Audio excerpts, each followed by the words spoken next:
আজকে এমন একটা মুভির বিষয়ে কথা বলবো। এই মুভিটা কম বেশি সবারই দেখা উচিত। বিশেষ করে এই কারণেই দেখা উচিত যে মানুষটার অভিনয় দক্ষতা যে কতটা সেটা জানা উচিত। জিদ্দার একটা মুভিটার নাম অসুর।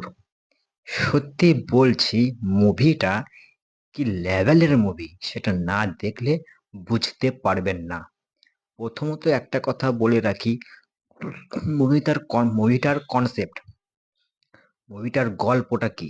মুভিটার গল্পটা হচ্ছে সিম্পল একটা গল্প, কিন্তু সিম্পল গল্পর মধ্যে যেভাবে ফুটিয়ে তুলেছে বিষয়গুলো খুবই অসাধারণ। ছবি আঁকতে লাগলো, এমন এমন পেন্টিং আঁকতে লাগলো, সে বিশাল বিষয়।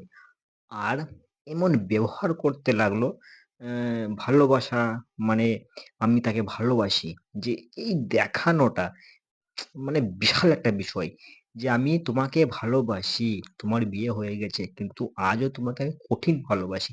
সেই বিষয়টা বোঝানোটা বিশাল একটা বিষয়। আর এটাও দেখানো হয়েছে যে একটা মেয়ের অন্য কারোর সাথে বিয়ে হয়ে গেছে, কিন্তু তারপরে ওই ছেলেটা পাগলের মতো হয়ে গেছে একদম।